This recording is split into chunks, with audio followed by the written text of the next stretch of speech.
Welcome to California Speedway, just a short ride up the freeway from Surf City.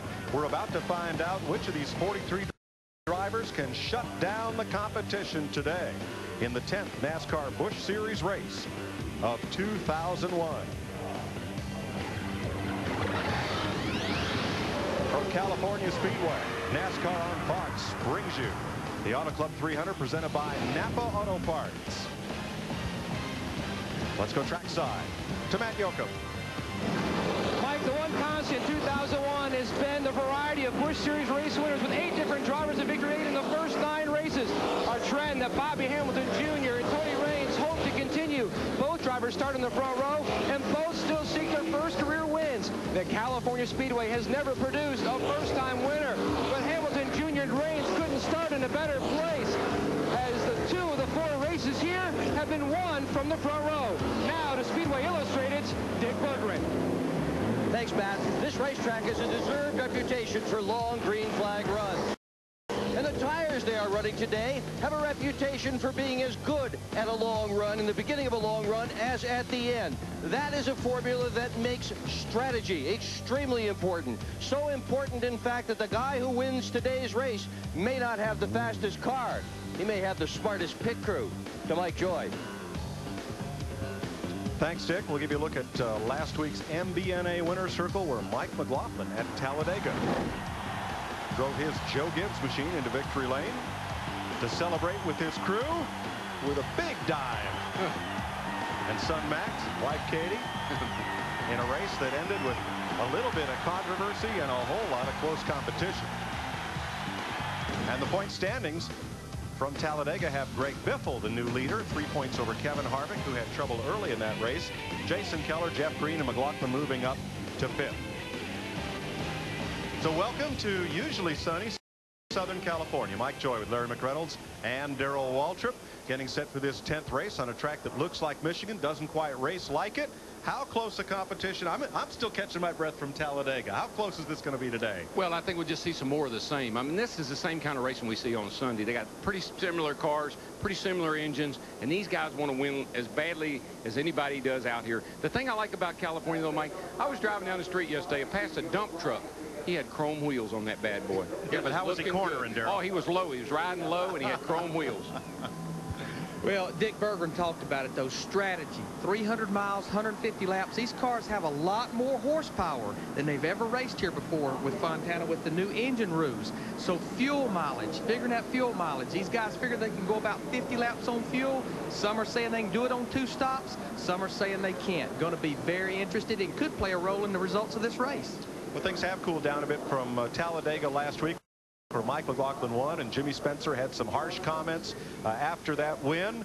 McLaughlin said, well, that's kind of the pot calling the kettle black, isn't it? But everybody's had a week to think about what happened last week in Talladega.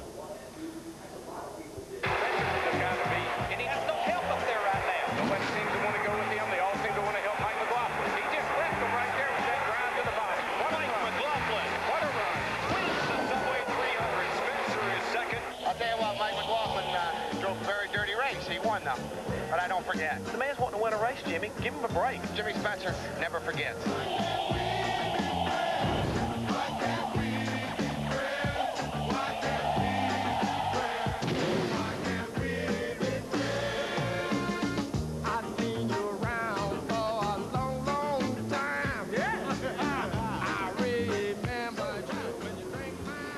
Well, I think everything is, I hope everything's simmered down from Talladega. Man, where's the love? I mean, you know, it's supposed to be a family sport. Why can't we just get along? Get along. Give me a break.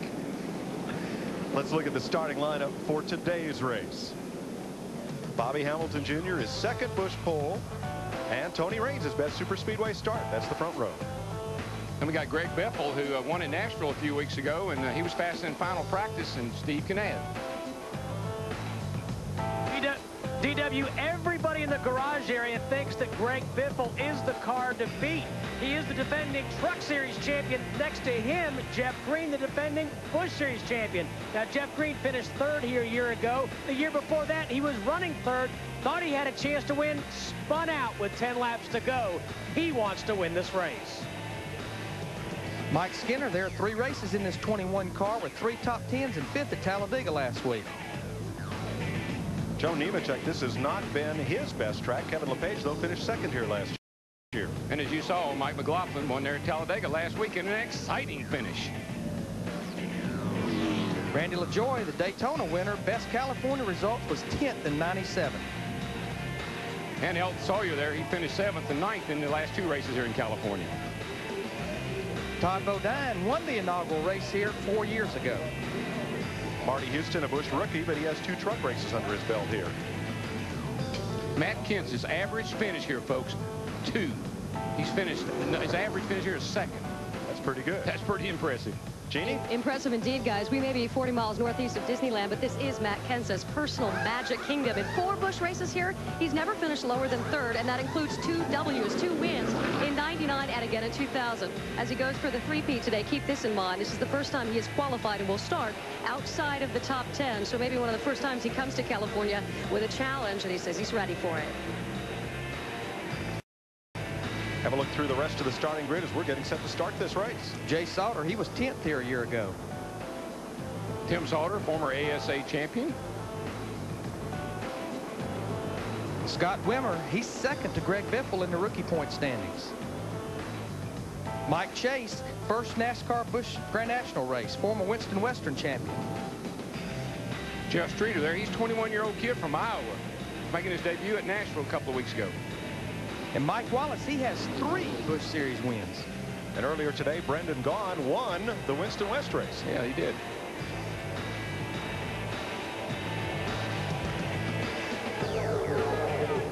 That's quite a hat. Man. Only in California.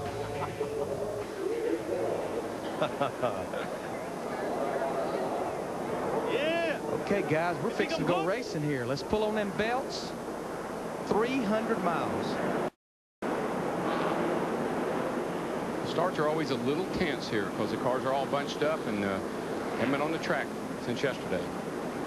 Still a little bit of foggy haze in the air as the green flag waves, and we're racing in California.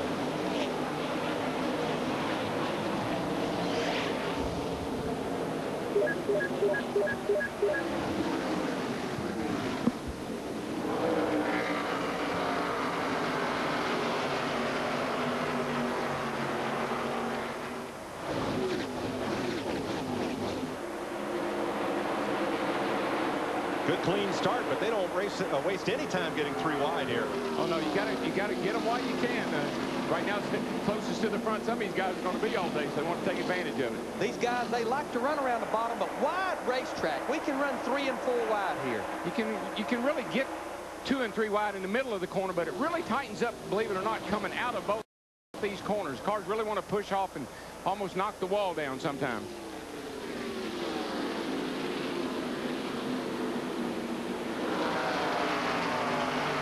That's Kevin LePage on the inside. Skinner and Jeff Green taking it 3 wide.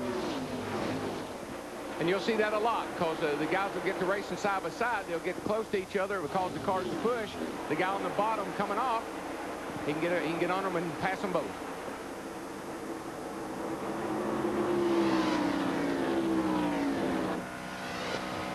Now, look who's riding along with Bobby Hamilton Jr.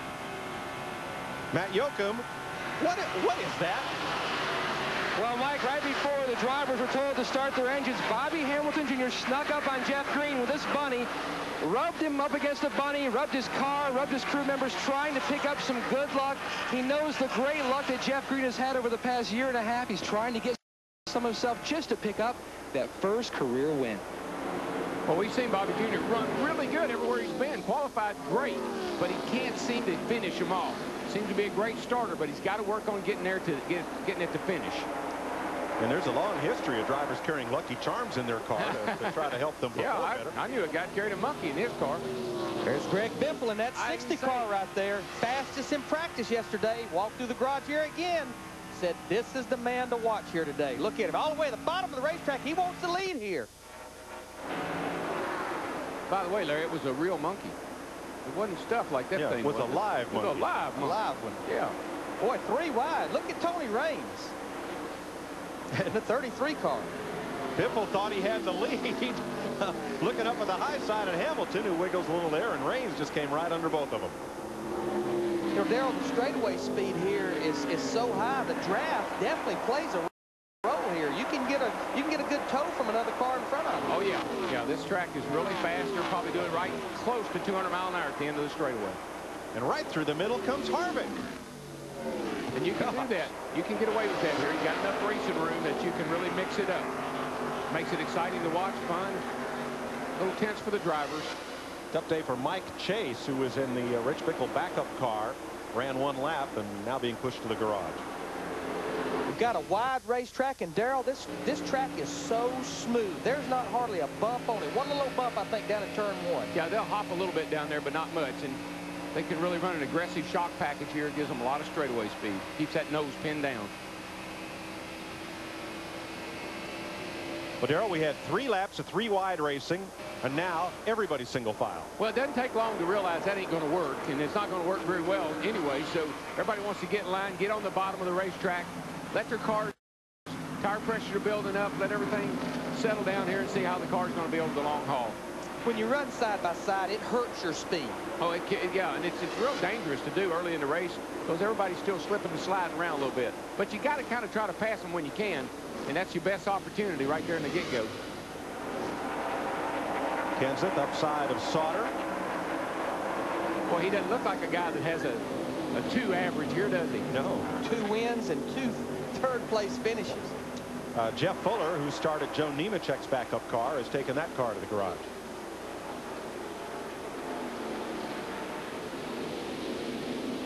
Biffle for the lead. I believe we could see Biffle really have a strong performance today with that car. Well, Darrell, they ran single file 1 lap and then got right back after. Yeah, you size up the competition, you know, and then you figure out where you can pass them and pass them safely without getting 2 and 3 wide. These cars will get to pushing and sliding all over the place after just a little bit of time. Then whoever's got the best setup, he'll go right by them. Greg Biffle, points leader, gets those 5 extra points for leading the lap here.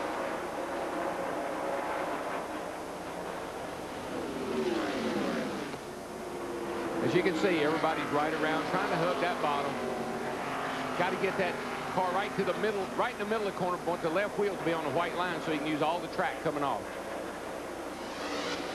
And Brendan Gaughan, another car that was added to the field, has made a couple of laps here, 6 laps, and has also joined Fuller and Chase in the garage area. 7 laps complete. Greg Biffle is our leader here in California. You're watching NASCAR on Fox. Welcome back to California Speedway. Now, if you were watching last Saturday at Talladega, these were pretty happy feet. Oh, yeah, that's what those are. Happy feet right there. They were all over the place last week at Talladega. Katie McLaughlin. She doesn't look near as happy today. She looks a little worried, as a matter of fact. I think the feet get faster as it gets near the end of the race. That's right. I think she's pedaling. That's what she's doing. She's trying to pedal that thing. He's in 8th place.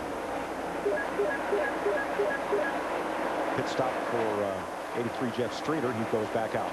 Here's our weather. Now, we're going to look closely at this. While we're looking at that, yesterday in these guys' final practice, track temperature was 122 degrees, quite a bit warmer.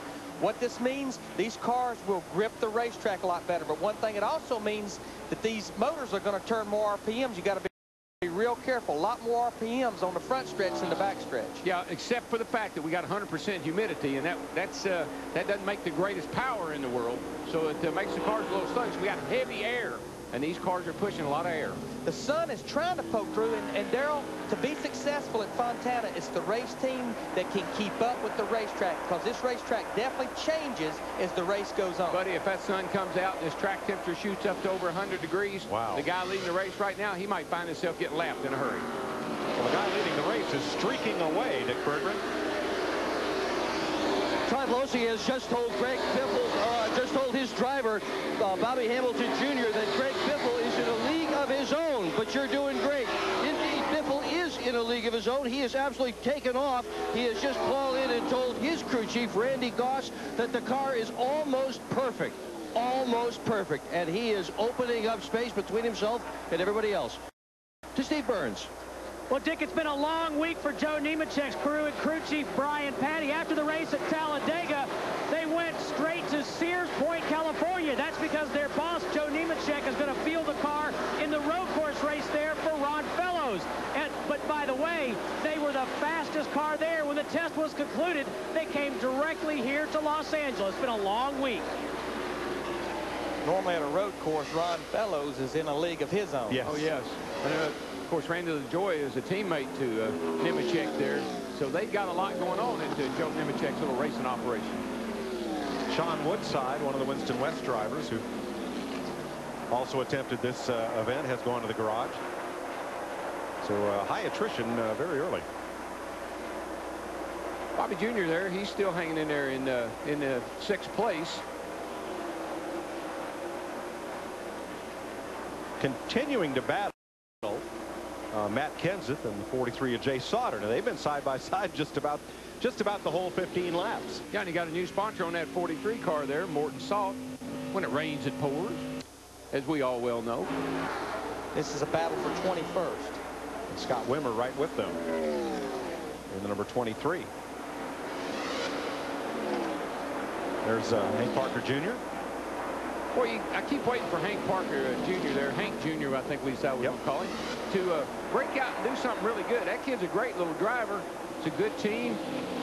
He just needs to step up there and get going. He's had a tough start to this season.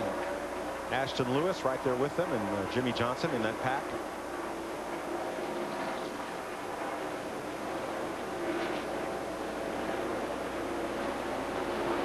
Got a close call there a second ago. Randy LaJoy and Mike Skinner, who are now nose to tail behind McLaughlin. Let's show you what happened there, what almost happened. What should have happened. Or what should have happened.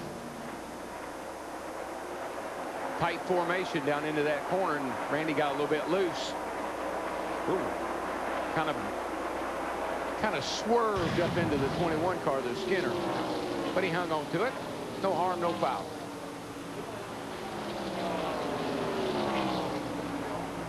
Jimmy Spencer works around the outside of Skinner. He's working good up on the outside, about the second groove up.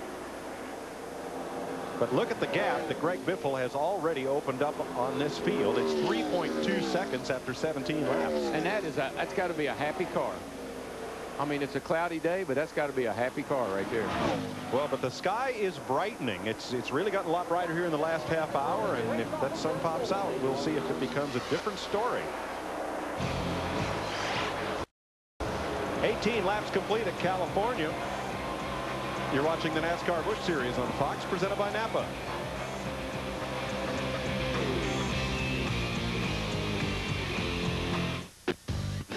NASCAR Busch Series Racing, presented by Napa Auto Parts on Fox, is brought to you by Napa Auto Parts. Napa, we keep America running. By Smooth Busch Beer and Easy Drinking Busch Light. Busch, the proud sponsor of the NASCAR Busch Series. And by Subway, showing the world how great a fresh sandwich can taste. Subway, eat fresh. Greg Biffle has opened up a 4.4-second lead on Tony Raines, Kevin Harvick, Joe Nemechek, Kevin LePage, and the rest of this field. You know, we keep talking about the weather. If the sun comes out and it starts heating up, one of the things happened to me a couple of times out here in California, you get in the car at noontime like this, not very hot. Say, oh, you need any air in the car, driver? No, sir, not today. It's nice and cool. Next thing you know, about halfway through the race, you are dying in there from the heat. Jimmy Spencer in that one car, he's all the way up to 8th, started 24th, and he's made that big of a move in 22 laps. I talked to Mark Reno and Johnny Allen about this race car this morning. At 6 o'clock this morning when the garage opened, they said, we have no idea what to do with it. It was pushing, it was loose, and they was even questioning the race car they had here. But he other than Greg Biffle, he's one of the fastest race cars out there. Yeah, he's moved up a lot. That car's really going. I tell you, somebody didn't, Larry, is Matt Kenseth. Looks to me like he's got his hands full today. Quickest cars in the racetrack that last lap were Jeff Green and Jimmy Spencer, running right about 42 seconds flat. And Joe Nemechek put him right in that group as well. A very hazy day here in Southern California. It started out as fog. I'm not sure if it's fog, smog, or just haze. Right now, it's probably a little bit of each. It's a little bit of each. Harvick and Nemechek side by side. Well, Harvick last week, he just come off turn 4 at Talladega, and that thing jumped right out from under him, backed it up in the fence, cost him a point lead. Biffle's up there by 3 points right now, but Harvick's got a good ride going today. And well, Todd Barrier told me this morning, Kevin Harvick's crew chief, they was not very happy with his race car. He was one of the few race cars that I talked to this morning, Darrell, that their race car was loose in yesterday's practice. Most everybody else is pushing. The car's not turning off the corner, but he was very loose getting in the corner. Well, I think probably, Larry, don't you believe that because it's so much cooler today, some of these guys that were struggling yesterday, they probably are a little happier with their cars just because it's not so hot. Normally when it's cooler and when it gets warmer, the end that's not sticking, whether it's the front end or the rear end, it will stick less when it gets warmed up. Let's go back to 10th place. Chad Little and Todd Bodine. Bodine will start on the outside pole in the Napa 500 tomorrow. Right now, he battles Chad Little for 10th. Got him a new sponsor or a new paint job on that car on the 00. It's been black all up till now. There's Mike McLaughlin hanging right in there behind this little crowd. Going under Fidoa. Didn't hear a lot out of him last week until near the end of the race. But buddy, when he got in the lead, he was not going to give it up.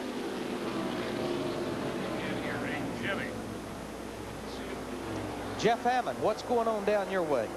Well, listen to you guys talk about Todd Bodine. I had a little conversation with Todd earlier this morning about his race car, and he was another guy that after yesterday afternoon's practice, extremely unhappy with his race car. Went in this morning, changed all 4 springs, changed 2 shots, and he said they're basically going to just kind of throw a package at it to see if they can make the car a little happier. Watching his progress, it looks like they've hit on a combination. He's moving his way right up through the field. And here's the battle for 7th.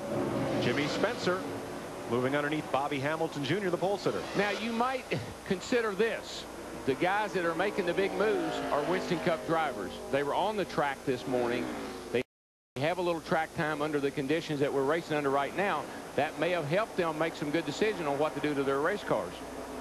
And the sky is definitely brightening here. The weather is changing minute to minute as we watch Jeff Green in the 10 trying to follow Kevin LePage as LePage battles Harvick for 4th.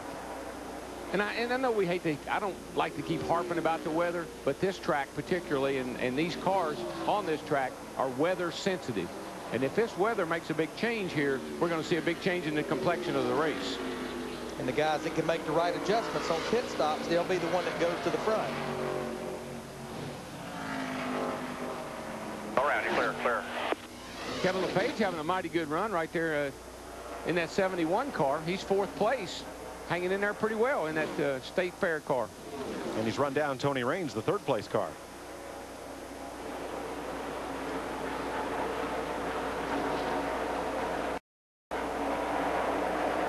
If you're not seeing Greg Biffle, it's for good reason. he is long gone. I'll see you later. Look at that. 6.8 second lead for Biffle.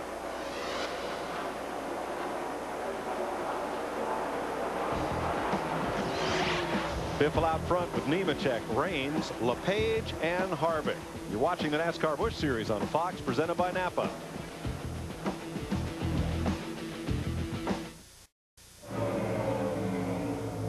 Fox welcomes you back to Fontana, California. Greg Biffle, your leader. Chris Meyer is with you. Jeff Hammond of the Hollywood Hotel. We'll go back up to the booth in just a moment. Hope you enjoyed our Winston Cup practice earlier. Split into 2 sessions because of a little bit of fog, and we'll get you ready for tomorrow. In fact, tune in tomorrow morning. NASCAR this morning on Fox Sports Net at 10 Eastern, 7 Pacific, and then the Napa Auto Parts 500 at 2 o'clock Eastern, 11 Pacific on the pre-race show. Bobby Labonte will join us, and we have a special Hep and Jeff section that you'll want to check out. And NASCAR, don't look at me like that, Jeff. NASCAR Victory Lane on Fox Sports Net wraps things up. So Fox Racing continuing, and we're glad to have you with us. So let's get out now trackside on our Dick Berggren. Dick? Early on in this race, crew chief Randy Goss tried to urge his driver Greg Biffle to take it a little easy, to back down, but all he kept hearing in his headset from Biffle was, the car is great, the car is great. Biffle is delighted with it. He just does not seem to want to back off. He's running the thing hard, and why not? He's opening up a huge lead on everybody else. Steve Burns. Dick, Joe Nemechek in that number 87 is not saying that his car is great, but he's saying it's not bad. They're going to make a minor air pressure adjustment, 1 pound out of the right front tire. Joe Nemechek reporting that number 87 is just a little bit tight. Let's go to Matt Yoakum. Steve, Jeff Green is currently riding in the 5th position.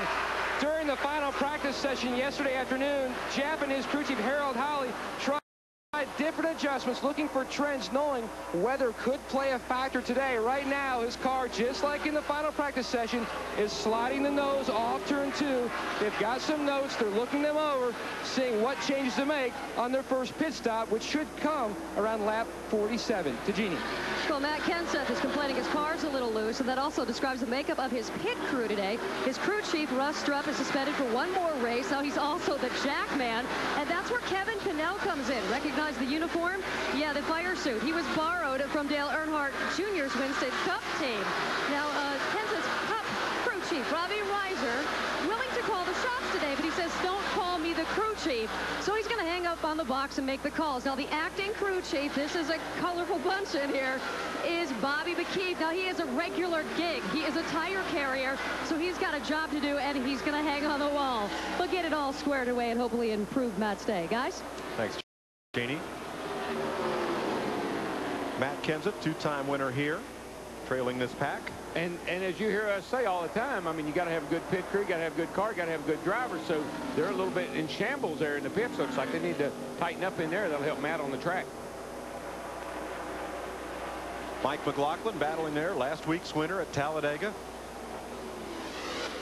That's his teammate right there in the 18 car, Jeff Purvis.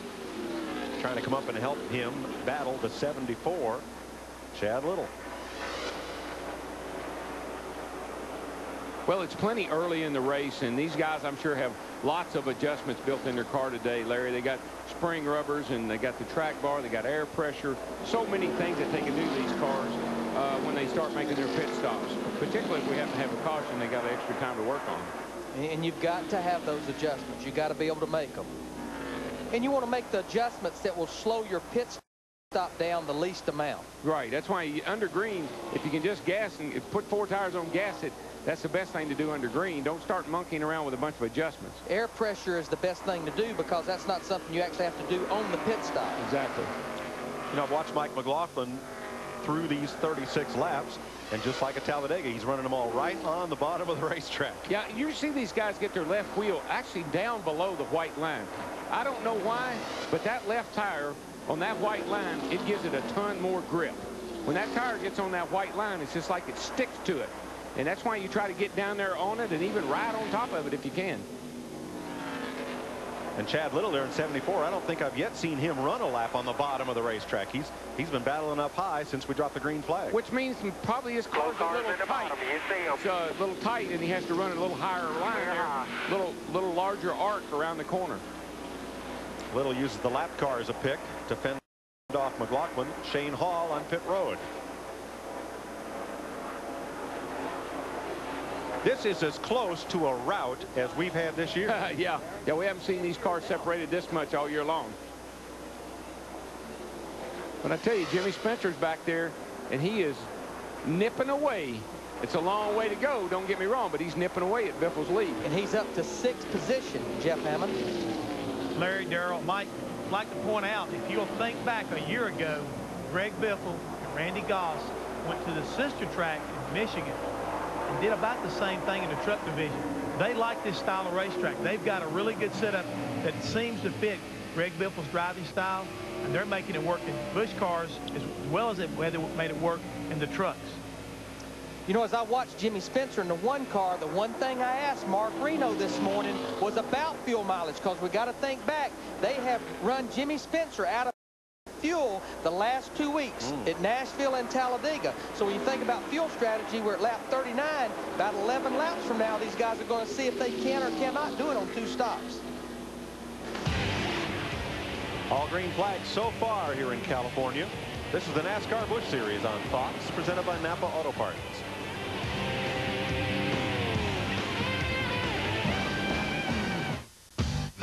NASCAR Busch Series Racing, presented by Napa Auto Parts on Fox, is brought to you by Napa Auto Parts. Napa, we keep America running. 42 laps complete here at California Speedway. Greg Biffle with a lead of 5.4 seconds. Another 4 seconds back to the Kevin LePage, Tony Raines battle for 3rd. And then Jimmy Spencer has fought his way to 5th place. Well, we're getting pretty close to pit stops here. It's not going to be too much longer. And boy, look at Biffle's car. That thing is really sucked down, Larry. Did you see him go in the corner there? The left front tire was actually rubbing the fender a little bit, looked like. And that valence was nice and sealed off to, to the racetrack. She's riding low. Now, you might say, you know, why do they do that? We talk about bump stops all the time, bump rubbers. I'm sure he's riding on them. The car has to go through tech at 3.5 inches across the nose. So you got to have the car at that height, 51 inches on the roof. But when it gets on the racetrack, you want it as low as it'll go. So you just put enough spring in there to hold it up, get it through tech. Yeah, Darrell, just remember, these guys in Busch, they can't run the bump stops like the guys in Winston Cup. Oh, that's right. They run have the to run chassis stops. That's right. Well, pit stops have begun, and perhaps a little early. Jay Sauter was in for a stop, and David Donahue. Whew, he's smoking these. He's bottoming out on pit road.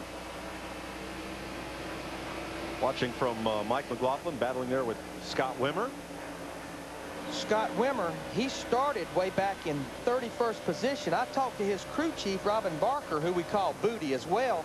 Said, Larry, yesterday in practice before qualifying, we fought the car, we fought it and fought it. And right before qualifying, in the last part of practice, we decided to make a shock change and realized the entire practice we had our left side shock swapped and just kept fighting the race car. And he told me, he said, our car's good, and he's backing it up right here. He just needs to work on his flames. They're a little puny. Wimmer's up to 17th now. As Purvis drops a spot to Matt Kenseth. Scott Wimmer and this race team gets better and better each week. He's such a young guy, you know, and he's really limited amount of experience. He raced a little ASA and then jumped right into the Busch series. So I expect for him just to get better and better, like you say. At the front of this pack, Elton Sawyer battling with Chad Little. Chad Little, he's still working that high groove. Hey, pit stops. Jimmy Spencer and Jeff Green come to pit road side by side.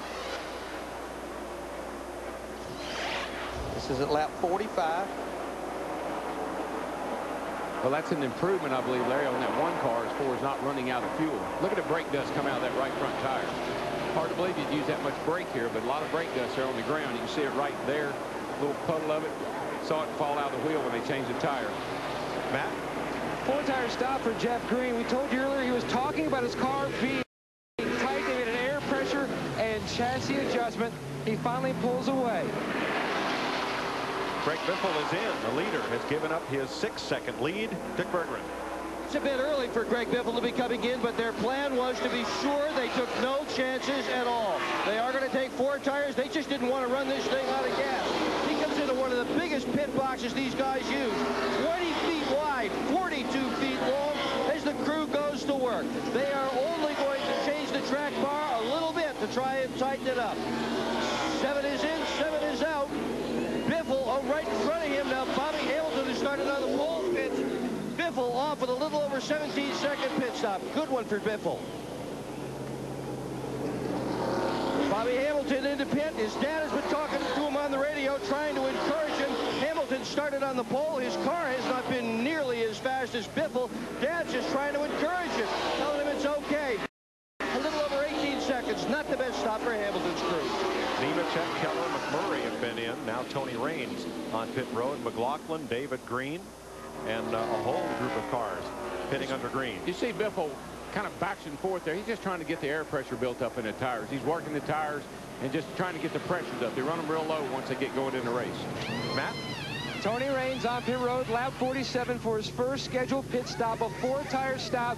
He, too, complaining about a tight race car that did adjust with air pressure, and he, too, down and away. Kevin LePage is in. Kevin Harvick is on pit road. Jimmy Johnson completes his stop. So does Kelly Denton. Now, Kevin Harvick and Kevin LePage had inherited the lead at lap 48. What that tells me, these guys can go the distance, because remember, we had 2 pace laps. We're seeing the 60 car. I don't know if he's on low air pressure there. He's actually got a flat tire, I believe. Well, I think it's real low air, and he just thinks it. He's just trying to make up his mind. Dick? Well, they're not sure if the tire's really flat or if it just has not yet come up to air pressure or not. They've asked him to take one more lap. Biffle is really concerned about what's going on. They just don't know. The spotters are getting a look at it as he runs by.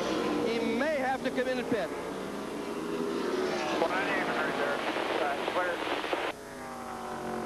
Getting any better? I can feel it trying to come off the rim. It's just pulled under, but then the swinging the back out. Does not have enough air in it. I think what he's feeling is that left bottom out in the fender. He's got such low air pressure in those left side tires. It looks like the no pressure. smoke. Right. Now, as that tire gains heat, will it increase the pressure enough? Oh, yeah, it'll quit flexing so much. Right now, the sidewalls are real smushy. Is that a good word? Smushy. I like that. Yeah. But see how it's bottoming out in that left front? And he's feeling that, making him think he's got a flat tire. Now, I got to believe these guys did not make an air pressure change, so the question would be, why did it not do it in the beginning of the race and it's doing it now? Well, reason being, they had the pace laps where he could build the air pressure up. I saw it smoking, bottoming that thing out. I remember talking about how low he was on the left front before he made his pit stop. It's so loose in and then tight off. I don't think the pressure's right, you know. I'm sure they're not. You're listening to Greg Biffle try to analyze and describe the problem. Yeah, he's concerned about the pressures. They're way, way too low, and the car's not driving like he'd like to. But let me tell you something else that's happening. I know that's a big problem for him, but it's getting hotter and hotter. Matt Kenseth is going to be black flag. Apparently on his pit stop, they had a problem with the catch can. And Kenseth, the defending and two-time winner of this race, now comes in to serve his penalty stop. The sign, all the way down the sign. Buddy Parrott there in the 60 pit. Will they bring Greg Biffle in? Now, Scott Wimmer in the 23 car, he had inherited the lead. He has pitted here on lap 50. We know now for sure, and they know he can do it on one more stop. Right. Wimmer down and away as we've been green and clean all the way so far here in California.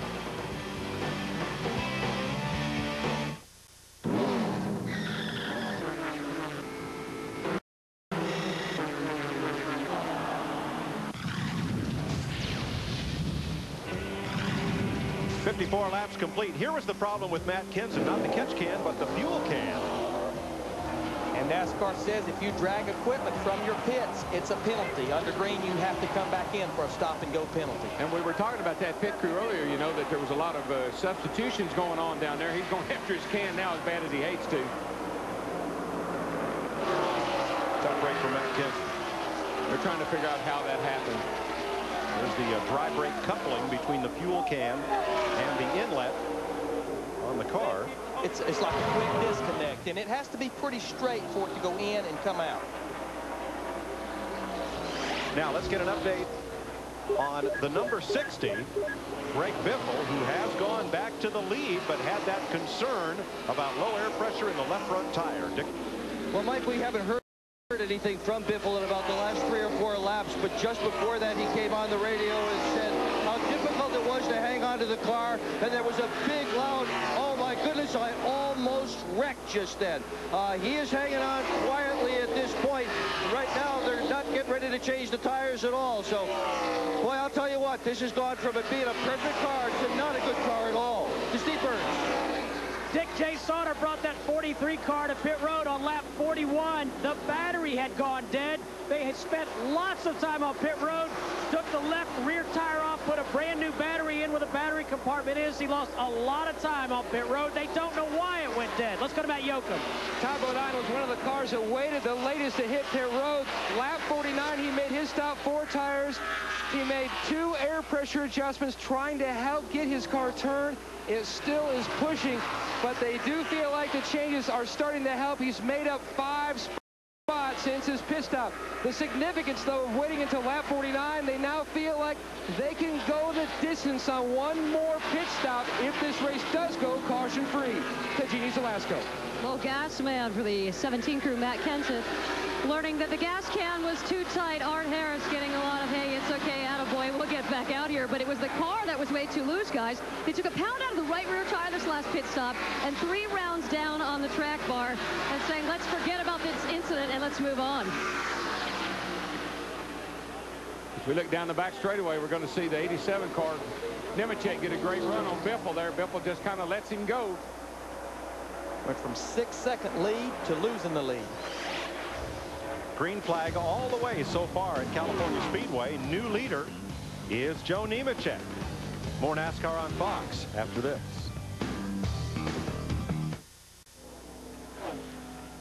Welcome back to California Speedway, where Joe Nemechek has taken the lead from Greg Biffle, who's concerned about a left front tire without enough air pressure in it on the pit stop. Has taken him from a 6-second lead to now about a 0.6 of a second deficit to the leader.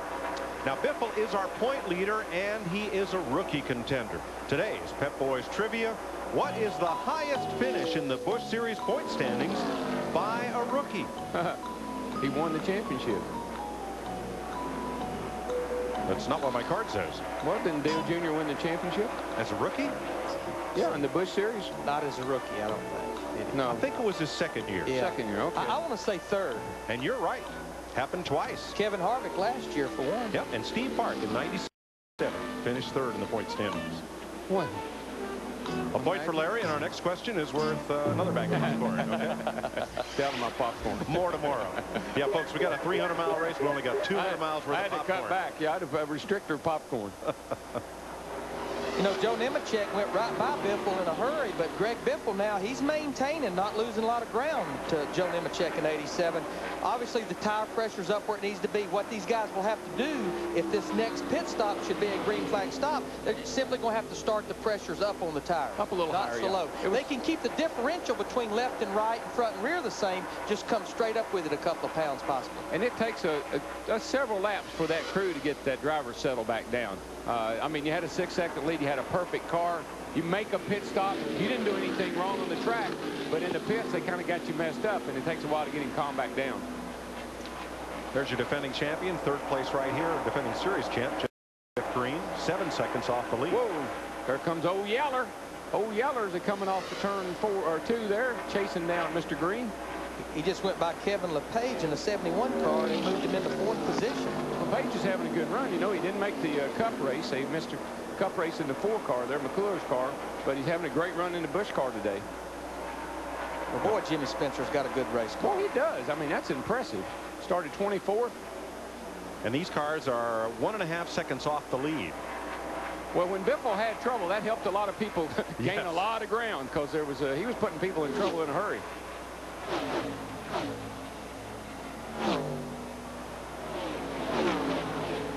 Those cars, folks, are only going about 180 miles an hour. Just doesn't look that fast.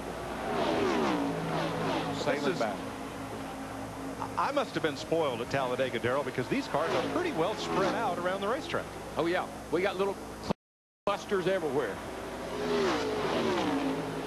And Biffle's closing back up on the back of Nemechek now. It's Biffle up on the high side there. Yeah, Nemechek's caught behind the lap car. That's Hank Parker Jr. in the 36 car. I think Nemechek likes that bottom, and Biffle seems to be pretty happy going up on the outside. See him wiggle a little bit there off the corner. It's a little slick out there. He wiggled, but I don't believe he backed off the throttle. Nope. Now, Hank Jr. and Tim Sauter in the 61, they're battling for position, but here come the leaders right up behind them. Yeah, they're trying to keep him going a lap down. Yeah, that's the 23rd and 22nd place car these guys are trying to lap. And they're trying to stay on the lead lap plus race each other.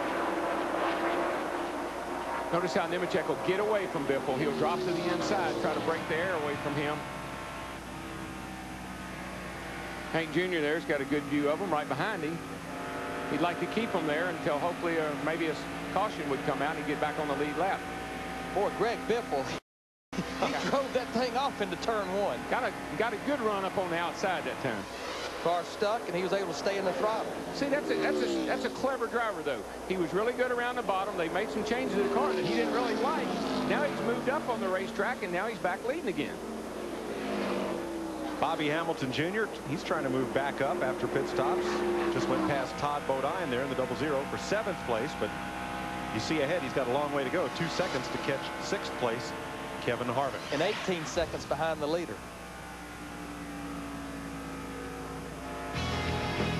Greg Biffle and Joe Nemechek battle for the lead in California.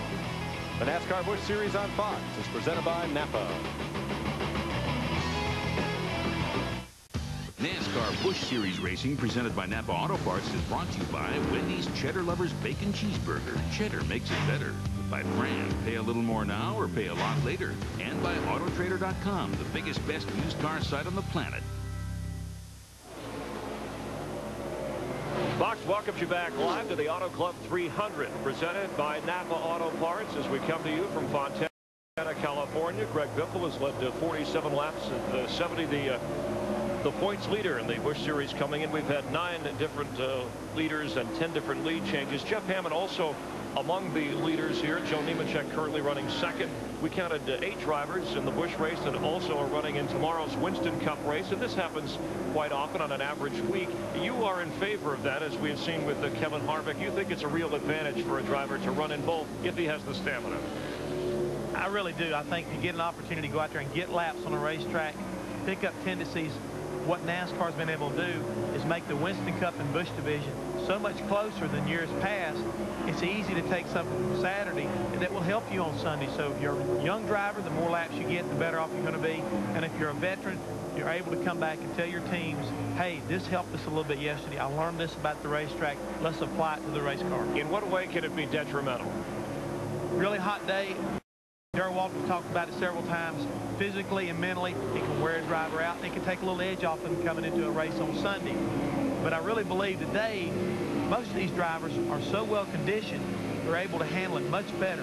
There's a lot better air conditioning systems in the cars to keep the drivers cooler.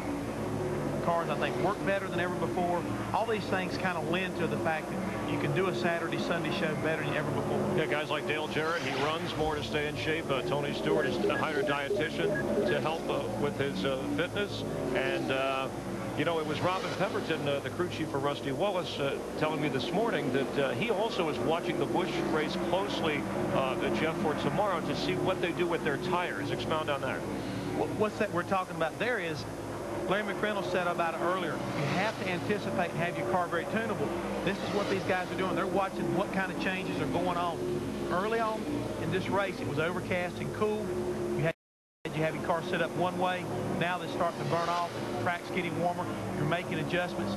Seeing what the teams did, what the comments the driver were, you try to get that information into your notebook. Yeah, so far a caution-free race, and we have never had a caution-free Busch race from start to finish here at the California Speedway. Let's go back to Mike Joy. We're halfway, Chris. 75 of 150 laps, 300 miles. Here's our Napa race summary. Craig Biffle's led 51 laps. Joe Nemechek 10. Bobby Hamilton Jr., the pole sitter, and Tony Raines, who started outside pole, have each led 3 laps. And during the pit stop exchange, Scott Wimmer, Kevin LePage, Larry Foyt, Tim Fedowa, and Kevin Grubb each had a shot at the lead. Greg Biffle, he'll be happy to know that 4 of our 9 race winners this year has led the halfway lap. Odds are in his favor. With Nemechek second and Green third, then Spencer and LePage 10 seconds cover the first 5 drivers.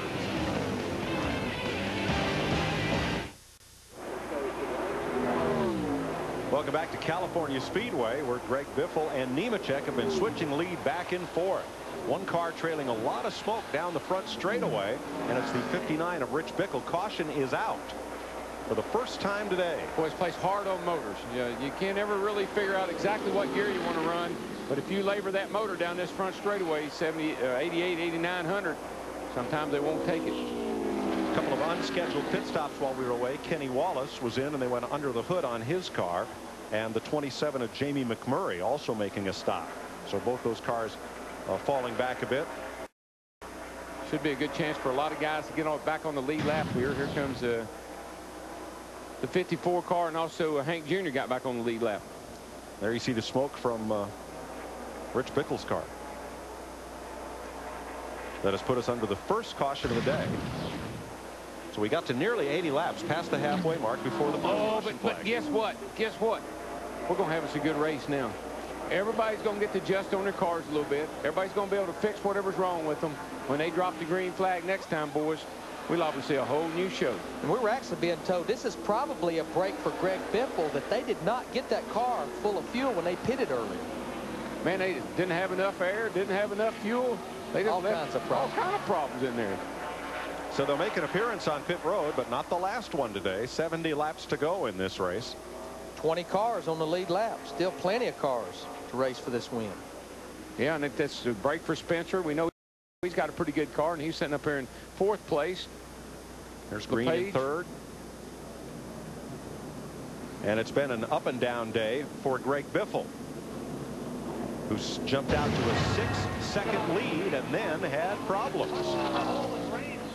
I can feel it trying to come off the rim. It's just pulled under, but then the swing in the back out does not have enough air in it. He's talking about the left front tire they put on. He let Joe Nemechek by to take the lead, and then as that tire heated up and the air pressure built up, here came Biffle to get the lead back from Nemechek, and they've traded it back and forth since, and now they'll hit pit road. And I'm sure everybody's hoping that Biffle doesn't get his car as good as it was when the race started, because he drove off and left them by 6 seconds. 20 cars on the lead lap coming to pit lane. Steve Burns. Crew Chief Brian Patty told his crew, let's win this one off pit road. Steve Dixon is the front tire changer. Dwayne Bigger is the rear tire changer. No chassis adjustment to this number 87. Steve Glasscock's the jack man. Let's check in with Judy Zelasco. Well, the one car, Jimmy Spencer, he came in asking for water, please. Not just a splash of gas, but the H2O. Looking for 4 tires. No adjustments last time. This time we'll take a quarter turn down on the track bar on the right side. Dick? This is a very fortunate timing for Greg Biffle. He really needed to stop a little bit early. The last round of pit stops, they did not get the full gas in it. Look at this. Biffle almost gets out, but it looked as if the 10 Green beat him out of pit road. Well, Jeff Green goes from 3rd to 1st in the pit lane. These Busch Grand National pit crews, they just get better and better and better every week. Got to get better. All they have to do is go to that line right there. I believe Green beat him. A lot of high fives with Harold Holley and his crew in Jeff Green's pit. So we're under caution for the first time today in California. NASCAR Busch Series racing presented by Napa Auto Parts on Fox is brought to you by NBNA, issuer of the official NASCAR credit card. Log on, nbna.com. Jeff Green won the race off pit road. Greg Biffle 2nd. Nemechek, Spencer, and Harvick will be the top 5 when we go back to green. So we'll get ready for the restart and join you there.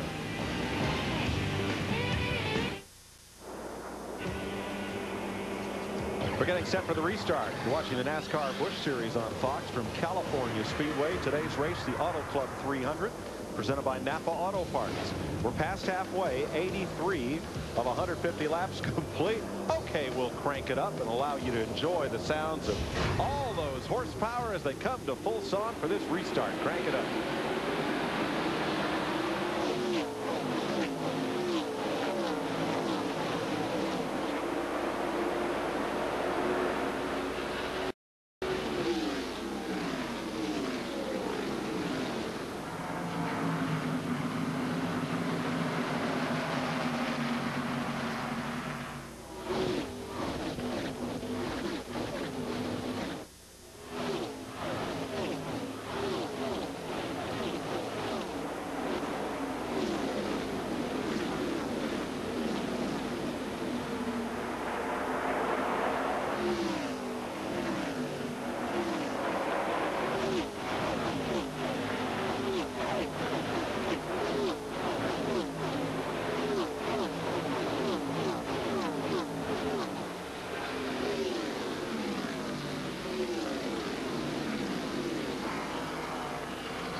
Tell you what I like. After pit stops, you never know who's going to emerge out of the pack as a new contender. Oh, trouble. One car sideways in turn 4 and down to the grass and one to the wall. That's Kelly Denton down in the infield grass. And the 49 of Robbie Faggart, which spun up and hit the outside wall after Denton's spin. Yeah, so. I think he saw that 54 car go around, and Robbie Faggart kind of locked it up and spun it out himself. That's a new ride for Denton, the car he'll be in the rest of this season. Got collision centers written on the side of it. He's going to go visit those folks. Yeah, that's a little dented. And Faggart's car, another a body shop would be a good sponsor for an auto race team. A necessary one. Only the second caution of the day, but they come in quick succession here. You can just about count on that. You know, you go forever, no cautions, and we get them all grouped up, and for whatever reason, we always seem to have a few cautions right afterwards. Well, Faggart's way up out of the groove there, and in the loose stuff. Around he goes.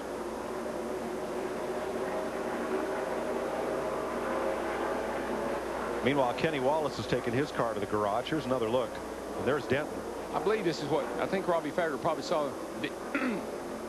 Excuse me, Denton sideways and tried to go high, got in the loose stuff, spun his car.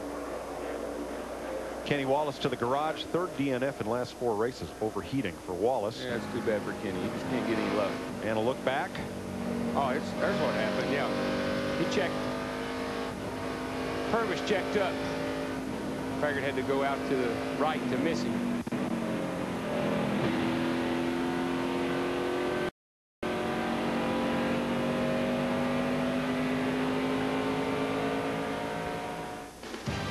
So the second caution of the day is on the Speedway. Will anyone pit?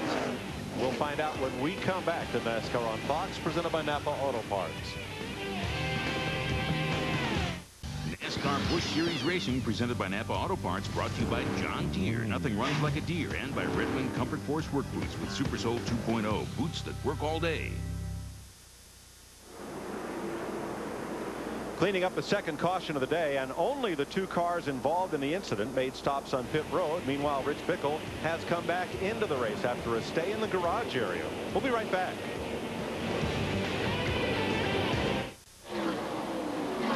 Green flag waves for the restart after cleaning up the second caution of the day.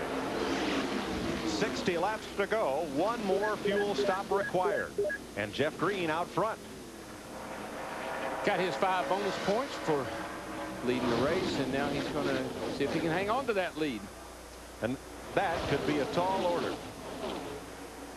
Tomorrow, Winston Cup racing from California Speedway, the Napa Auto Parts 500, 2 p.m. Eastern Time here on Fox. And let's check up on pit strategy for this long run to the checker. Matt Yoakum. Great pit stop down here for the Jeff Green team. 14.7 seconds, 4 tires. Also, 1 round out on the left rear wedge. Also an air pressure adjustment. The same exact adjustments that were made on the first pit stop. Jeff said the car was still a little tight, but it did help his tight condition by about half. So now they feel like the car should be pretty light. Dick Berggren. Well, Greg Biffle's car, not surprisingly, has poured over the 4 tires that were taken off that automobile. They found absolutely nothing wrong with them. They don't know what the problem was, but Biffle has called in on the radio and said that this set of tires is perfectly good. Meanwhile, Mike Skinner, who is trying to get his lap back, big adjustments on that last set of pit stops, pulled the rubber out of the right rear, 3 rounds of wedge in the left rear. Car has been really loose. Steve Burns. Dick, Kevin LePage's best finish of this season has been a 10th at Texas. Right now, he's 6th. On that last green flag run, he complained that the car was getting loose, and they added air pressure to see if that would tighten him up. Jeannie? Well, Jimmy Spencer's crew chief, Mark Reno, just said he couldn't believe how few cautions we'd seen today. And of course, that was right before the second caution. The one car did not come in. They had already figured their fuel mileage. Now, some of the crews down here are saying, hey, we can do 52 laps. But 45 to 47 laps, more realistic for Jimmy Spencer's car. Joe Nemechek battling Spencer back there behind Matt Kenseth. Now, Kenseth is not on the lead lap, the 17 car that we're watching from right here, as we look back at the battle for 3rd place. And it just shows he's 22nd, 1 lap down. Yeah, it just shows you how this track changes, things change. I mean, he has been the man here, Kenseth, and today's a lap down. Speaking of the man, Greg Biffle in that 60 car, he's wanting this lead back from Jeff Green, headed off into turn 3. He got his 4 Goodyear Eagles on there that he likes now, and he's setting sail. He's still smoking that left front a little bit, though. Talk about no contest. He just blew past. Gosh, these tires are awesome, buddy.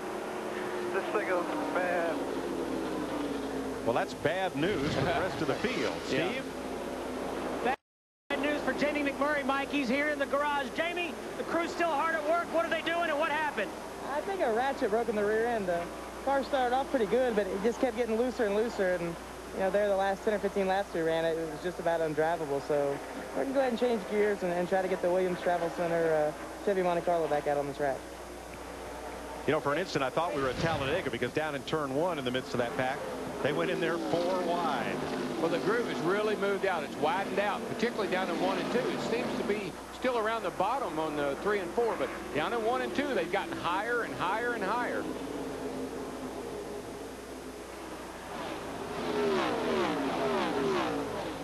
And that's just that groove will come in because you've got to be able to pass, and most of the time everybody's protecting the bottom. You've got to get the car up on the outside. Jay Sauter back on pit road, and then this would be he's out of sequence after that battery change, out of sequence with the rest of the field. Yeah, we actually saw him a minute ago there just kind of move over and let everybody go by, although he has a pretty good car. Just laps down. Skinner trying to make some inroads on those front couple of cars, trying to get himself back on the lead lap. Well, the kind of adjustments they made, I mean, they made huge adjustments. 3 rounds of bite and the track bar and the air pressure. That car must have really been undrivable. Jimmy Spencer. Jimmy Spencer, fastest car that lap. Spencer's up to 3rd, and I tell you, coming from where he did, that car has been really good for him today. James Finch's car, and of course that car always runs good. P.J. Jones started a year in that car, and they went through a couple of changes. Now Jimmy's in there and doing a great job. And this is not a routine stop for Jay Sauter. Looks like further problems there at the left rear of the car. Steve? Mike, it's the battery problem again. It's the second time they're going to have to change batteries. The first time they didn't figure out why or what caused the problem, so it's same problem rears its ugly head again. Sauter gets back out. Here's what we're talking about, Darrell. Yeah, here we go. 1 high, 1 low, and 1 caught in the middle. Boy. We'll just meet in the middle. That's the way it is. Fita was the baloney, and LaJoie comes way up there on Todd Bodine. They were the bun. Elton Sawyer's right in the midst of that. Fita, Scott Wimmer, Jason Keller. Scott Wimmer, he's up to 14th position. Been watching Fedua there in that 66 car. His car is pretty good today, too. He's been very competitive. You know, thinking about Jay Sauter, those guys having to change the battery again, more than likely the alternator has went out on that race car, and it's living off the battery itself. So they're having to keep putting fresh batteries in it. Yeah, these things, with the ignition systems and all that they got on these transistor ignitions, you've got to have a lot of battery power. See Scott Wimmer right here, the 23 car. Whoa. He ran out of racetrack there, all against Elton Sawyer in that 98 car. And Elton says, I'll just crowd you down there. Just come down and return the favor. Run you down the hill a little bit there, bud. And they're doing this at well over 170 miles an hour. Oh, yeah. Casual contact. Got him a nice little Goodyear on the door. That isn't where it belongs. Well, the window is open for pit stops as strategy is being discussed up and down pit road. If you stop now and the race stays green, you could make it to the finish. But when will that pit stop come? That's the question. Maybe answers when we come back.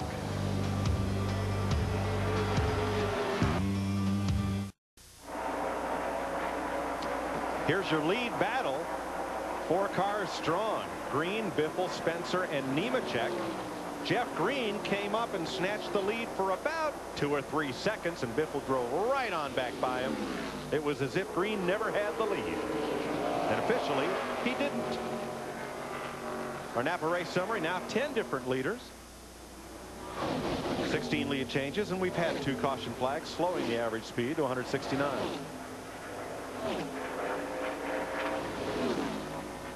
Got 20 cars on lead lap, and the average speed is still almost 170 miles an hour. That tells you how fast these cats are going under green to be averaging that with the cautions we've had.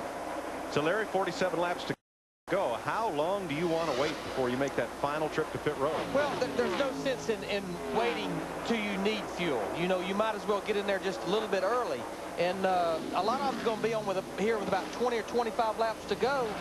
Darrell, I'm almost thinking I want to go ahead and stick me 2 right side tires on there. I'm trying to figure out right now, I got my calculator out, how long I need to be there, how much gas I need to put in that thing. It's not going to be a full can. Well, there's a lot of guys, you know, big gamblers would probably come in, just put some gas in and never even put tires on if you were a big gambler.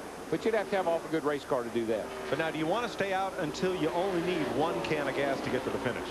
Well, you know, we're already there because they pitted on lap 80, so they only need, that's 70 laps from the end, so they only need, you know, less than 1 can of gas. Well, we can speculate. Let's find out from pit road. Matt? Harold Holley is Jeff Green's crew chief. Your car currently running in second. When will you make your final stop? Somewhere between 130 and 137.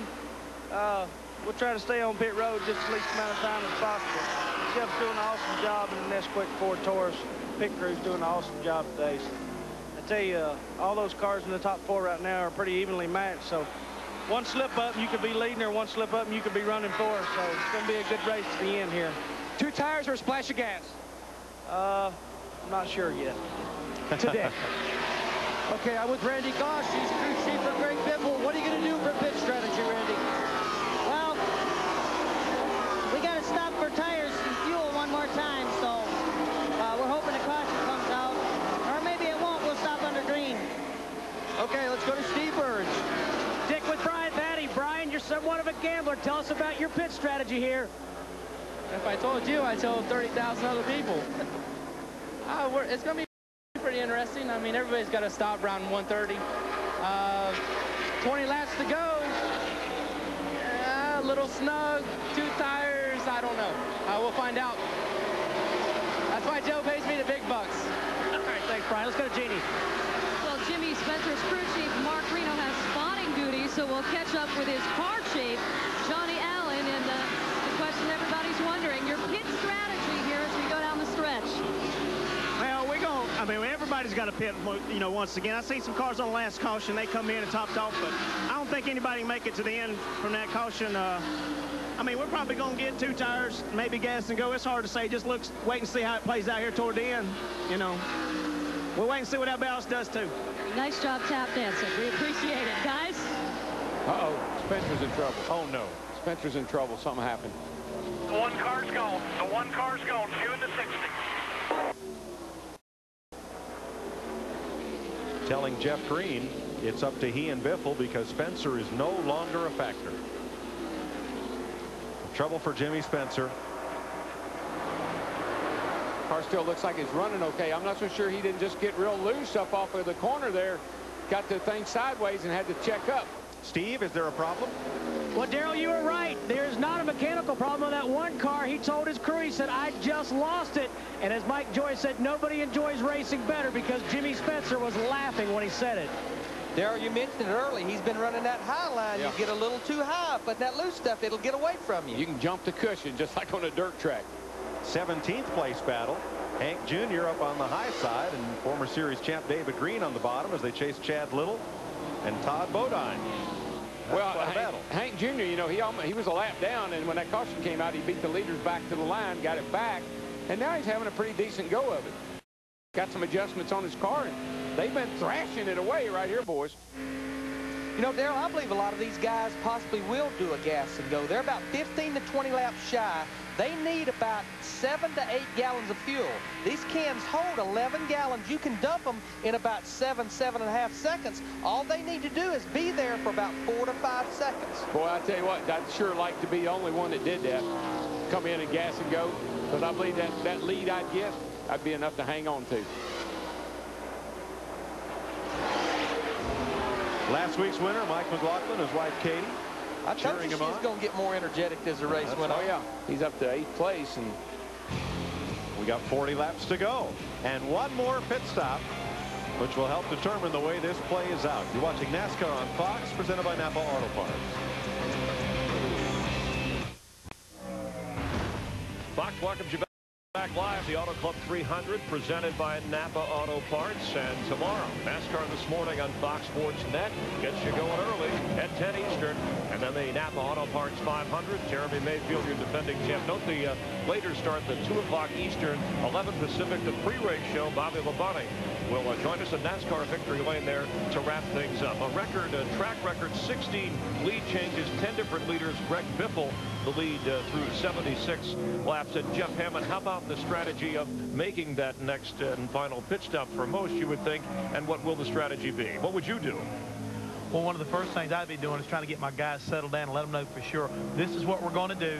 Can't make any mistakes, because how these drivers get on and off pit road will probably have a profound finish to this whole situation, because the guys right now, if Biffle gets on pit road and decides to go for 2 tires and Jeff Green doesn't, those guys get out 3 or 4 5 second lead on him. They might not be able to make up the difference in short number of laps they got left. Chevrolet has won the last 3 races here at the California Speedway, but you see Ford out in front. Let's go back upstairs to Mike Joy. Great 3-car battle. Biffle, Green, and Nemechek. 1 pit stop to go. Jimmy Spencer was battling with them. Let's show you what happened to that orange number 1. He's just coming off the corner. He gets that classic push loose. He had the wheels turn left, and all of a sudden the back end snapped around him. They said he was laughing. He'll laugh when he saves it like that. Normally you'd cry. And then trouble on Matt Kenseth's pit stop. Drops the first can. He goes to grab the second can. Oops. Well, the car had left anyway. And that can weighs about 80 pounds full of fuel. That's a lot of weight up there. Here's what happened earlier today. Not having a great day in the Matt Kenseth pit. For the defending champion of this race. The whole team's not having a good day. The car hadn't been that good, and you know, for a guy that's won a couple here, and then having trouble in the pits as well, so it just compounds everything. Biffle and Green running 1-2. Nemechek working in third.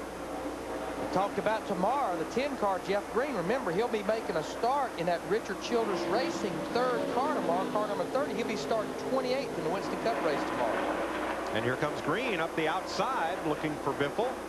Not this time. No, I tell you, Biffle, when it comes down to the end of this show, if he's still in front, Green's after him like that, you're going to see some wild driving. That cat will get all over the racetrack trying to shake the guy behind him. I saw him do it at the truck, saw him do it at Michigan.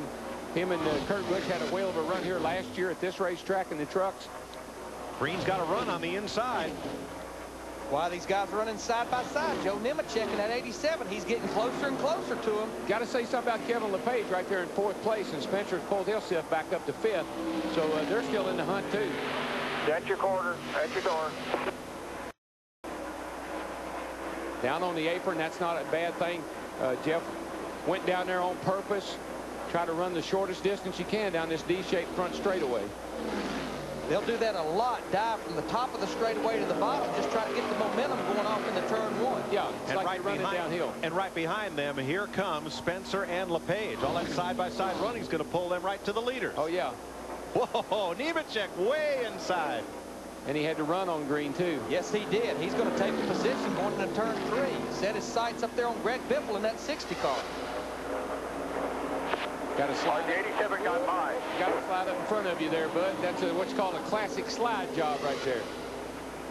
Went in low and slid it right up in front of him, but here he comes right back on the inside. And in your job as a driver, back in the middle of the corner, get back to the throttle as soon as you can. But what will happen sometimes, that'll make the car push, won't turn. You just run out of racetrack. You got to back off the throttle. Yeah, he drove it in so hard under Green that it made it slide up the hill, and Green got a good run up off the corner, got back under him. Our man Jimmy Spencer in that 1 car, he's recovered from that little situation a while ago. He's back up in here battling. Well, there's one thing we know about Jimmy Spencer. He will not give up. 1 car right He may not forget, but I do know he won't give up either. You know, I looked several times at the tape of Talladega of those last few laps. McLaughlin looked like he did everything he could to win the race. Spencer looked like he did everything he could to take it away from him. But I didn't see anything that you could really call a foul. No, Jimmy was frustrated because if anybody had gone with him up on the outside, if they could have helped him, he knew he had a faster car, but he didn't have any help. And he got real frustrated. I don't think you could blame Mike McLaughlin for anything other than wanting to win a race real bad and having a good chance to do it. And if Spencer was my driver, I wouldn't want him to come in and say, well, I'm happy we ran second. I'd want him to be upset I didn't win. No, that was perfect. Yep. Look at the run Kevin LePage in that 71 car got on the bottom off turn 2. 2, all the way beside Jimmy Spencer here through 3 and 4. They got themselves a good little race here, folks. Got his 5 cars up here just battling away. Greg Biffle's getting a little, putting a little distance between him and those other guys because they're racing each other so hard. He's loving seeing them run side by side. 29 laps to go, but there will be one more pit stop, and it'll come about 10 laps from now.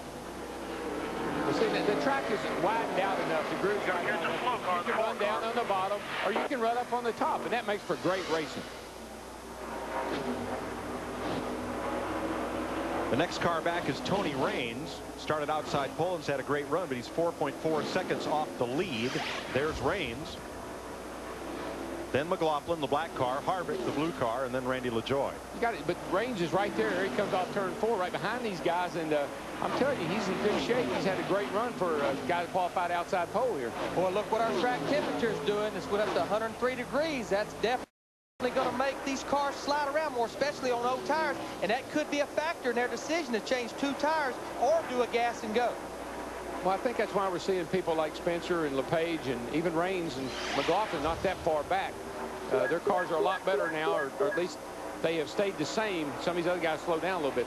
Lap speeds are down about a second over what we started off with. Boy, Spencer in the 1 car, he moved to the high side, turn 2, got that run, took that position. 122 laps complete. We'll take a break and be back for pit stops. Greg Biffle is back up front once again, the point leader. You're watching the NASCAR Busch Series on Fox from California Speedway, presented by Napa Auto Parts. We'll be right back. NASCAR Busch Series racing presented by Napa Auto Parts on Fox is brought to you by Napa Auto Parts. Napa, we keep America running. By labor-ready, dependable, temporary labor guaranteed. And by Red Wing Comfort Force work boots with Super Sole 2.0, boots that work all day.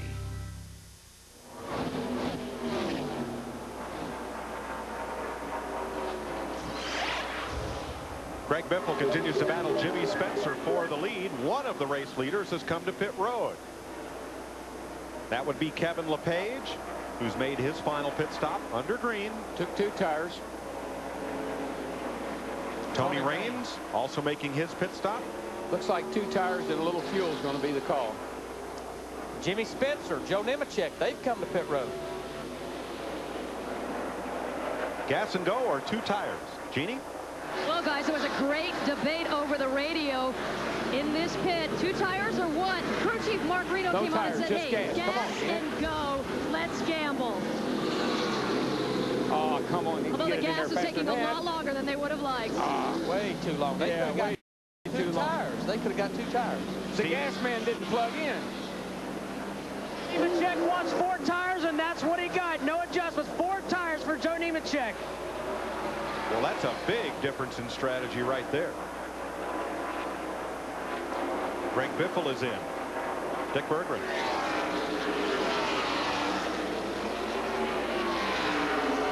Greg Biffle on his way down pit road. They are still trying to decide what they are going to do about tires when he finally gets down here. They had originally planned to pit on lap 132. This is only lap 128.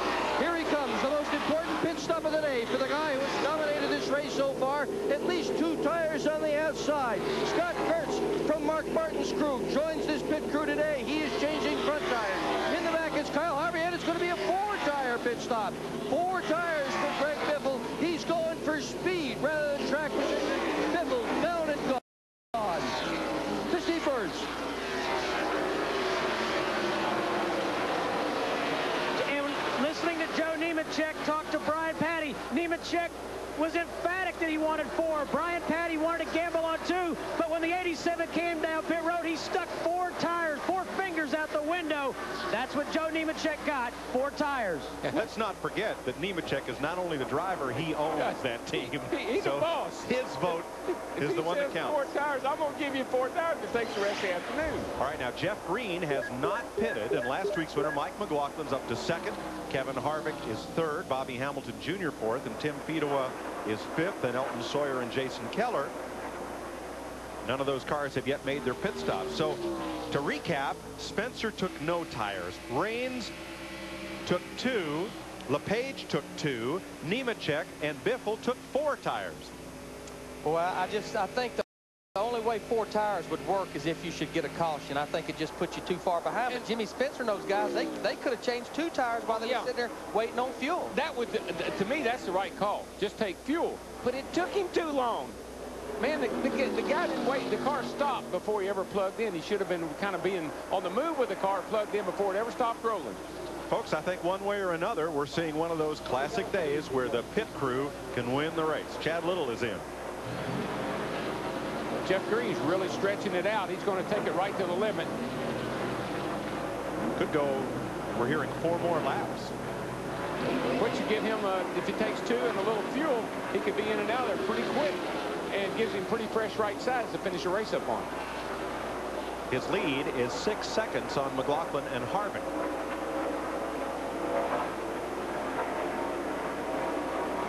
I don't believe 4 tires was the right call. We'll see here as it winds down, but I certainly think that Green is actually in the best shape, Larry. That's why I like to stay out and come in and be the last guy on pit road. I don't have to have very much fuel. 2 tires will make my car real good for a short run. Well, the drivers who took 4 tires are now 9 seconds on the racetrack behind Jimmy Spencer, who took gas only. Well, and also Kevin LePage, and we've got 18 laps to go. They've got to make up over a half a second a lap, and I just don't. This is a good tire. This tire was run at Texas earlier this season, and it don't give up a lot. McLaughlin and Todd Bodine are on pit road. Here's Dick. Well, Tim Shutt is ordinarily on pit road changing tires, but right now he is on top of the pit box, and it looks like you're going to take fuel only for Magic Shoes Mike McLaughlin. Last week's winner, he is going for track position. They need to get just enough in there. A long, long time for fuel. Shutt called it. Go, go, go. That feels like all day, doesn't it? Well, it's very seldom that you're going to come in and do a gas and go. But I used to have, Jeff tell you, we used to practice. I'd have my gas can man running with the car. He would hit that car when it was still rolling into the pit box. He would stay hooked up till it left the pit box. You can get another gallon or 2 while he's leaving the pits in there. You can't stand there and wait for the thing to stop right in front of you and say, oh, move up a little bit. I'm not right where you need to be. Bobby Hamilton Jr., the pole sitter, gives up 9th place to make his pit stop. Boy, and I tell you what, our leaders bearing down on the back of Jimmy Spencer, going to put him a lap down before he makes his pit stop. Right side tires for Hamilton, along with fuel. Right sides open.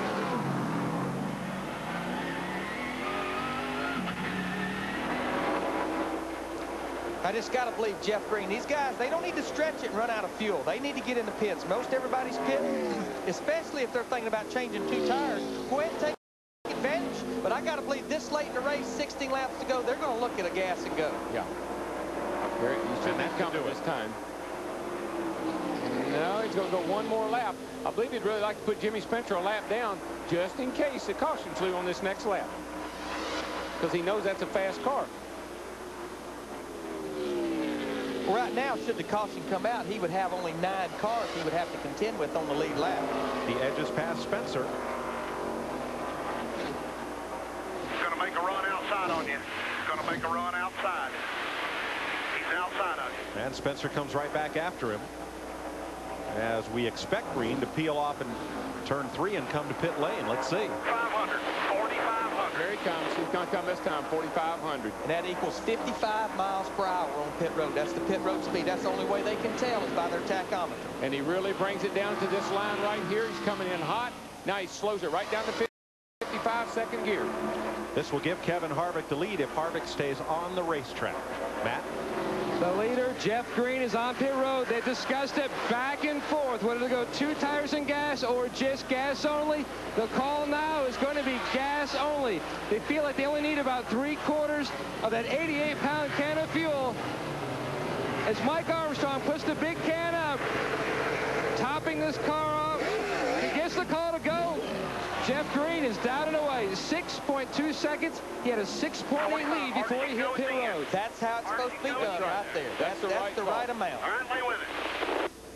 So Harvick is the new leader. Tim Fedewa, Hank Jr., Hank Parker Jr. that is. Jeff Purvis and Kevin LePage move up in the order. 13 laps to go. With this few laps to go, gas and go is the right call.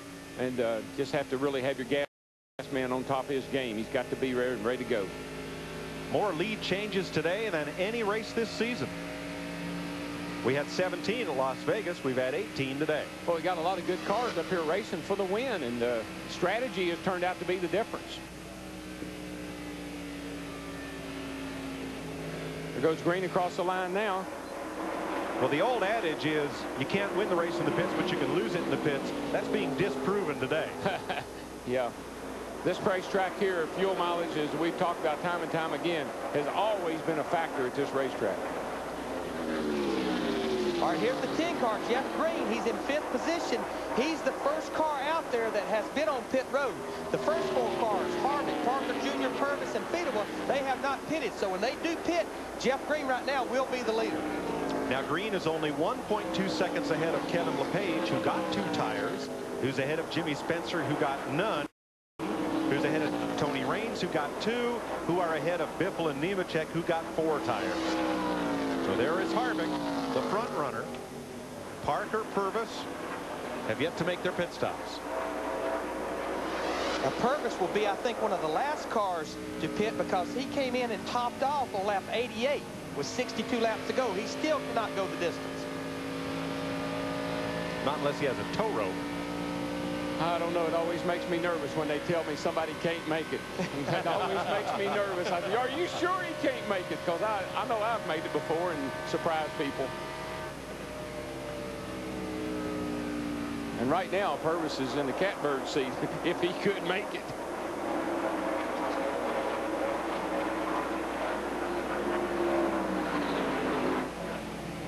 Kevin Harvick. Coming down, be 3,800 second gears of line. 3,800 second gears of line. Heads up, guys. There's no question they'll be doing fuel only. 11 laps to go. Danny Culler, spotter, 3,800 second gear.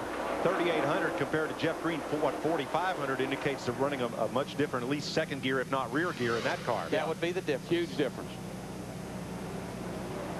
Dick Berggren, tires or just fuel? Just fuel, that's all. You guys called it. They're not going to put any tires on this thing. Nobody who has pitted late is going to do that. He goes a little bit further than he needed to. Harvick went down past his fuel man. Now he gets it 3.6. Wow, that was a good gas stop. They didn't get much in there, Larry. But you don't want to put more in than you need. Oh, no. You don't want to run out, but you don't want more than you need. Don't hold me any longer than I have to. This is our new leader, Hank Parker Jr., the 36 car. He, like Purvis, was in on about lap 88 or 89. Well, Right, just draft off him. Draft off him. And the number of lead changes now. Let me tell you, somebody is going to try to make it. It could be that 36 car. He has absolutely nothing to lose. 18 more miles. If he tries to go 18 more miles, he's going to need to call the auto club. Well, we'll see. You can tell he's saving fuel, though. How do you save fuel? Back off the gas early. You get back to it late. You get a draft off any race car you can see. Watch that fuel pressure gauge. If it starts to do anything, duck in. Guys, be ready here. Well, this is either get the fuel ready. This is a hero or zero move right here. That's it. It's a good call. Parker the leader, Jeff Purvis in second, and Purvis to Parker is a pretty good gap, 6 seconds. And then Jeff Green is the first of the cars who have pitted. And here comes Green to the stripe. And from the leader, he's 17 seconds back. Boy, you can just pedal so easily right now. If there's any possible way you think you can make it, it's a good call to try it. Well, you shorten the racetrack up. You got to do everything you can to conserve fuel, conserving fuel, short distance, and butterflies on that carburetor closed. And draft. Just draft. And fuel conservation is something he should have been thinking about for the last 40 laps, not just the last 10 or 12 laps. No, once you make your commitment, you got to kind of start it early. But this is a good move for him. We've been, he's had a kind of a tough start to this season. And if history is any indication, fuel conservation will be a story tomorrow in the Napa 500 on Fox. Winston Cup Racing coming your way here tomorrow. And just to show you how much Hank Parker Jr. and Jeff Purvis has slowed their car down, they're running like 42 80s and 90s. Jeff Green, LePage, Harvick, Spencer, they're running in the 42 30s and 40s. Over a half a second slower. But we got 7 laps to go. And he's still going. There he These goes. cars, they're thirsty. Go draft off them. These are not economy cars. These wouldn't make the EPA rankings for fuel economy. I don't know. About 4.6, 5 miles a gallon. You know, roughly 5 miles a gallon. So that's pretty darn good for running 175, 80 miles an hour. Which means that Parker needs to have 2.5 gallons, not just 2.5 gallons in the tank, but 2.5 gallons that the fuel pickup can get to in that tank. So he's probably got to have about 3 gallons on board. Well, and NASCAR has tightened up the specifications on these fuel cells. You know, they do a dimension measure. They hold 22 gallons, and they do a measurement on it. Up to this year, we maybe could get 23 gallons, Darrell, but I will say in Winston Cup, the 22 gallons. Well, this is what makes racing so much fun. Sometimes you just outrun them and just dust them off real good. Other times you outsmart them. We've seen no tires, 2 tires, 4 tires, and no stop. I told you, Larry. You sure he can't make it? 5 laps, 10 miles to go. That'll take a little more than 2 gallons of gas for Hank Parker Jr. to notch his first win in the NASCAR Busch Series. I just believe Hank Parker Jr. and Jeff Purvis, they have stepped across the line. They've made the commitment to try to go to the end of this race without stopping. The biggest thing Parker got to do is slow down and let 46 get in front of him and draft him. Now here's Purvis, who has got to be getting nervous about fuel. Well, and Jeff Purvis, he's got to conserve fuel. He can't really worry about chasing Hank Parker Jr. down. What he's thinking, if I make it, Hank Parker Jr. runs out, I win the race. Oh, this is getting down to nail-biting time. Now, Jeff Green has knocked 2 seconds out of Parker's lead, but that's all. He's still 15 seconds behind the leader with 4 laps to go. So only if Parker and Purvis run out of gas does Green have a shot to visit victory lane. And he has a 4-second lead on 4th place Kevin LePage. Here we go. We let the 46 in front. Let's draft him. Come on, bud. You should have done that a long time ago. You got to have a car to draft off of if you have any hopes of making it. 3 laps, 6 miles, a little more than 1 gallon. Steve. Everybody here, well, Mike Pritchett, Billy Nazowitz instructing young Hank Parker Jr. They are committed. They are going to try and make it on gas to lap 150. Let me tell you about Billy Nazowitz. He built cars with and crew chief for Richie Evans to 9 NASCAR modified national championships. And those were flat-out sprints. Those weren't gas mileage races. And Billy is a gambler. You know that. 2 to go. 2 to go. Draft him. Draft him, buddy. Slow her down. 2 to go. Slow it down. One of these gauges here, they will be the fuel pressure gauge. Normally they'll stay up there about 6 or 7 pounds. You heard him tell him, if it fluctuates, get in here right now with 2 laps to go. You stay out there till it shuts off. Yeah. I've quit watching the fuel pressure gauge. Now Purvis is not coasting. He's got it down to 5 seconds. Space between you and second. Billy trying to coach him home. What strategy? In the middle of 3 and 4 down here right now, the leader is, and they're coming around to get the white flag. Well, it'll be checker or wrecker. Either tow him home or go to victory lane. If that thing will suck up with just enough fuel to get 1 more lap out of her, buddy. Last lap. Come on. Draft. Nice and easy. Nice and easy. Easy. On her space. Leader, second set to finish now. A 5.6 second lead. Not enough for Parker to coast home from here. No, but if he can get down this back straightaway a little bit further. Nobody would have bet this is possible. There's the 18 right there, the MBNA car coming off turn 2. A lot of distance. I wouldn't have bet it, but I was worried. This race, guys. We're going to win it. You sure are, young man. Billy, great call.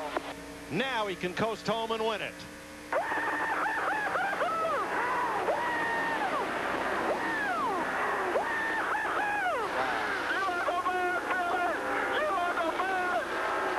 What a call. 120. Okay, buddy, you did it. Jeff Green comes across 3rd. Kevin LePage 4th.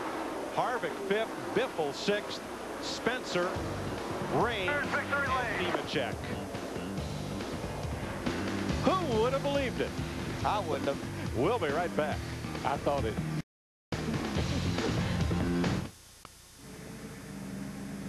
26-year-old Hank Parker Jr. did a bunch of victory donuts on the front straightaway and then lost his fuel pressure. He is now out of gas. Yeah, but that is perfect, absolutely perfect timing. He's the 9th different winner in 10 races this season. That's pretty remarkable in itself. He started 26th. His first win comes in his 73rd career start. This is one time these guys will not mind pushing this race car.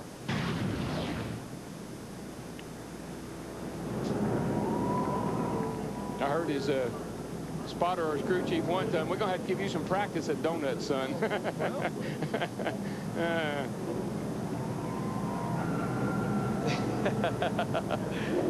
Now, he came in for a splash and go stop on that last caution 1 lap after Jeff Purvis did. So had the best chance of making the run to the finish, but nobody thought it would work. Sure. Harry Gant and I used to do that all the time. We'd be far enough back, we could come in, top off that last caution. That's how I won the Daytona 500. That's right. As a matter of fact. His teammate David Green there congratulating him. Well, from several hundred horsepower to a few manpower. That's how you get to victory lane. Well, they've been taking those vitamins. They're all healthy boys. Hey, hold on. He's the second first-time winner of the season. Greg Biffle also got his first victory in this 2001 season. And halfway through this race, who would have thought that this young man would end up in victory circle? So Hank Parker Jr. sits in our MBNA winner's circle. For Frank Cece and Scott Welliver.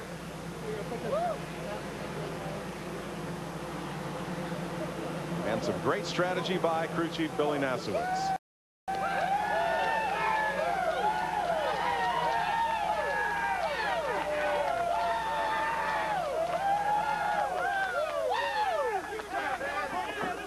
Matt Yoakum is there. And in his 73rd career start, Hank Parker Jr., you pick up your first one, and boy, what a dramatic fashion. The celebration continues. What were you thinking over those last laps? I tell you, it was a good call by Billy Nasowitz, my crew chief. Stay out. We did hospitality with GNC this morning. They said, can gas mileage come down? I said, it always can. I got to thank Greg Biffle for letting me get back on the lead lap.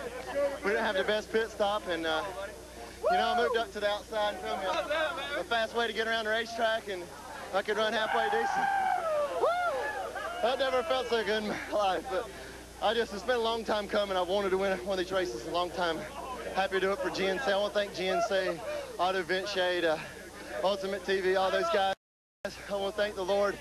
I really got to thank my dad for putting me behind in good race cars for all this time, and thank my little buddy Dale Jr. It's been a long time coming. We talked in Daytona. You left your own team, trying to go to this team to work with Billy Nasowitz, a veteran. You dreamed that this day would happen. Now what are you thinking that it's finally gotten here, Hank? You know, we've been working hard. We've been struggling. We've been terrible all year, really. And, you know, we changed motors this week. Guys really working hard. We brought a good car out here, a new car. Did a lot of work. We changed everything after happy hour. Spindles, A-frames, shocks. There was not one thing except for the driver. It was the same. An emotional win for little Hank. He picks up career win #1 here in California. You saw Billy Nasowitz just over his shoulder. Barry Dodson comes in to congratulate him. One of his teammates, Tim Fedowa, there as well. That's as close to tears, Darrell, as I've seen a winner in some time. Oh, yeah, and it's Hank Jr. and all his rowdy friends are coming over tonight. He's got a beer on ice. He's got a pig in the ground. They're going to celebrate.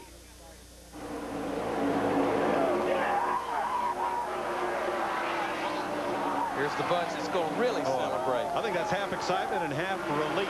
Yeah. What a tense moment.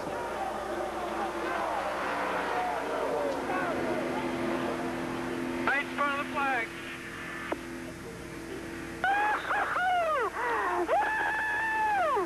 Oh my goodness, we just won the California race.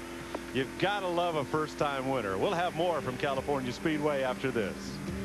Victory lane. Well, it's a mob scene in Victory Lane. See coroner Frank Cece right in the middle of all that. Let's show you how a first-time winner celebrates after the checkered flag here.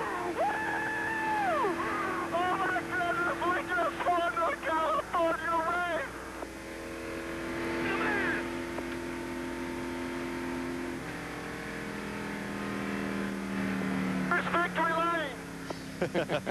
Yeah, oh yeah, back to business. Where's Victory Lane? You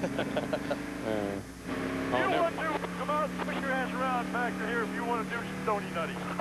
Donut! The line, cross the line, just to make sure.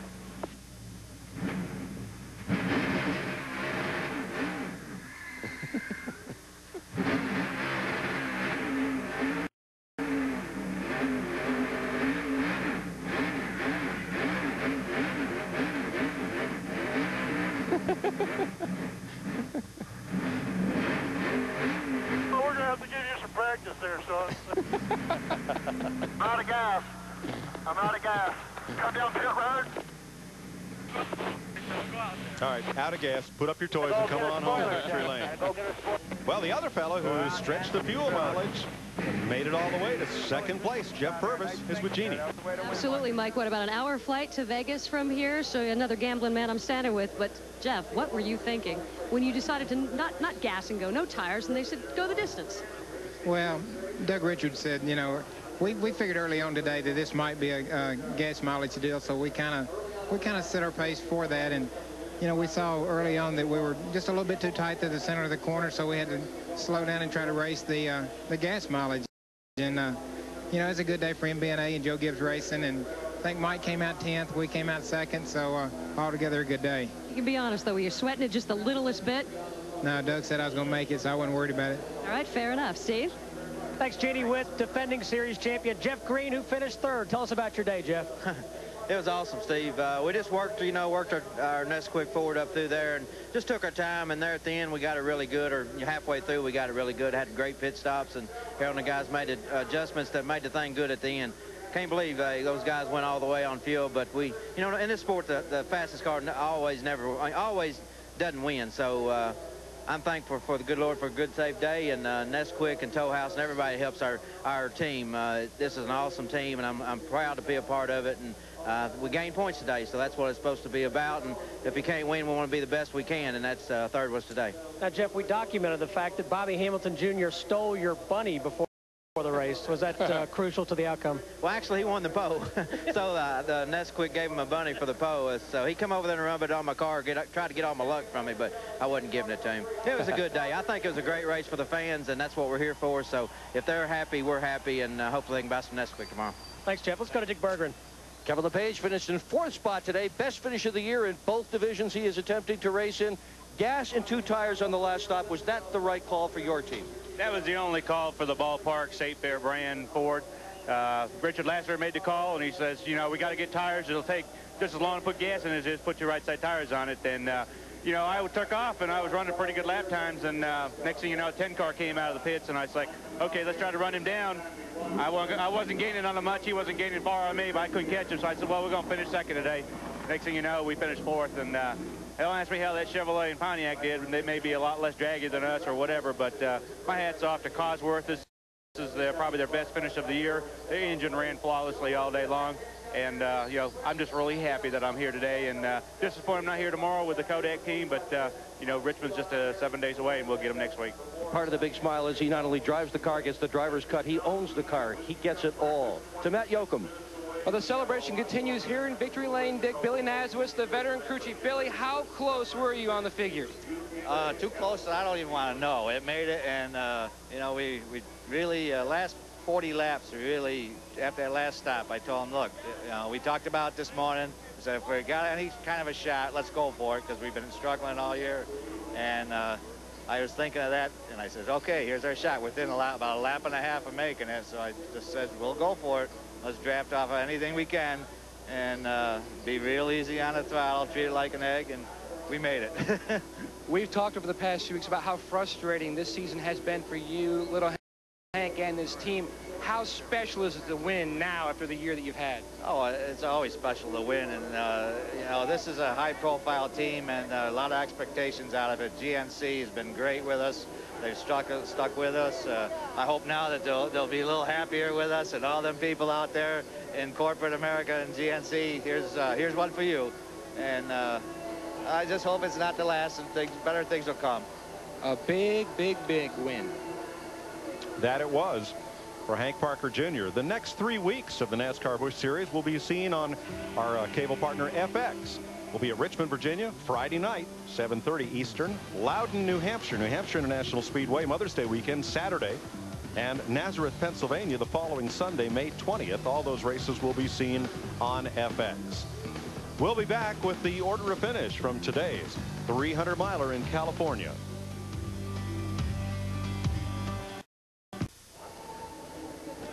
Hank Parker Jr. celebrates his prior best finish this season, 14th at Daytona. It's his first win and the 19th win for the C.C. Welliver team. 9 with Todd Bodine, 3 with Mike McLaughlin, 3 with Jimmy Spencer, and 1 with Tim Fedowa. Jeannie?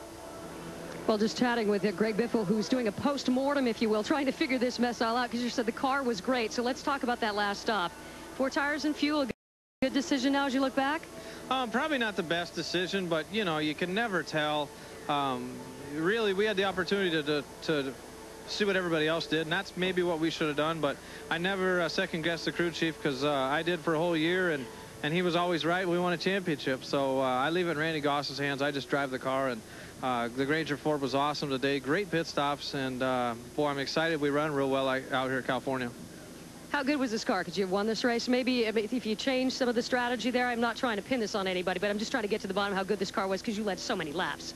All we needed was a caution flag, and we would have won hands down. I mean, nobody, the car was so good. You know, I was running around with the 10 and the 1 there for a while, and having a lot of fun. You know, for sure it was a good TV show, but it was a really good car, and I think I could have won, you know, but it's hindsight. The caution didn't come out, so we're 6th. We appreciated your work, but take us one final question through the tire problem that you had. Yeah, not sure about the tires. The first set of tires on the green, I felt the right front tire pressure was extremely too low.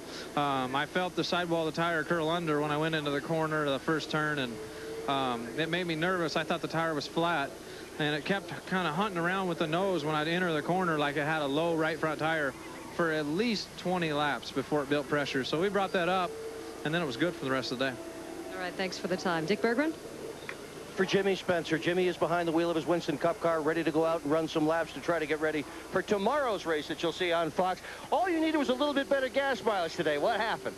I'll tell you, Dick, we just had a terrible gas mileage. Last 3 races with the yellow racing Chevy, and our pit stop wasn't good. Just not real good, but we couldn't run 60-some laps on fuel.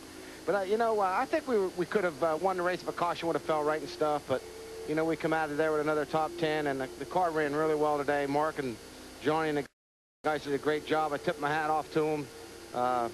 We'll win before the year's over, maybe more than one. Yeah, maybe even next week. To Steve Burns.